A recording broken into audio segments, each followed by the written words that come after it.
Madame la Présidente, Messieurs les rapporteurs, la mission écologie, développement et mobilité durable devrait être la colonne vertébrale de la bifurcation écologique que notre pays doit enfin engager. Mais une nouvelle fois, à l'examen des crédits proposés pour 2026, ce n'est pas le chemin que le gouvernement souhaite emprunter. Ces crédits traduisent un refus obstiné de regarder la réalité en face et d'assumer l'ampleur de la bifurcation à mener. La dette écologique s'aggrave de jour en jour et comme le disent plusieurs banques centrales et la Cour des comptes, l'inaction climatique coûtera bien plus cher que l'investissement massif dans la transition écologique. Les transports, dont nous examinons aujourd'hui les crédits, pèsent à eux seuls pour près d'un tiers de nos émissions de gaz à effet de serre. On pourrait donc s'attendre à un budget à la hauteur des enjeux. Mais non, comme l'a rappelé le rapporteur Cernon, c'est un budget qui reconduit l'existant, sans vision d'ensemble, sans planification. Comme si aucun autre modèle n'était envisageable que celui du tout-voiture et de la concurrence généralisée.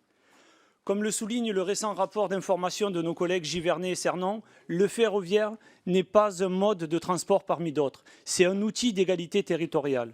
Quand on ne développe plus le réseau, quand on ferme des lignes du quotidien, alors on condamne à la dépendance à la voiture des milliers de concitoyens dans les villes moyennes, les zones périurbaines ou rurales. Investir alors massivement dans ces alternatives décarbonées, c'est consolider un service public essentiel, un service qui n'oublie personne. Et que dire du plan vélo ?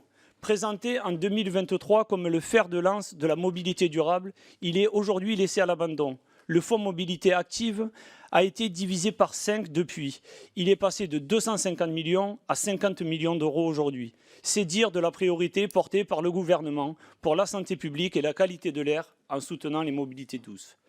Autre élément bien trop souvent oublié, l'accessibilité. Une mobilité durable doit être une mobilité pour toutes et tous. Aujourd'hui encore, trop souvent, les personnes en situation de handicap ou les personnes âgées se heurtent à des obstacles structurels. L'accessibilité ne doit pas être pensée après coup, mais elle doit être prévue dès la conception des infrastructures et des alternatives. Enfin, d'autres modèles existent. Je pense notamment au travail de Forum Vie Mobile qui propose un système de mobilité moins dépendant à la voiture, plus sobre, plus juste et moins coûteux. Il montre qu'une autre organisation des transports est possible, fondée sur le droit à la mobilité pour toutes et tous. Vous l'aurez compris, ce budget tourne le dos à cette ambition. Encore une fois, il n'engage pas la bifurcation nécessaire. Alors oui, à la France insoumise, nous continuerons à nous battre pour une mobilité publique, accessible, décarbonée et planifiée, une mobilité au service de la population et à la hauteur de l'urgence écologique.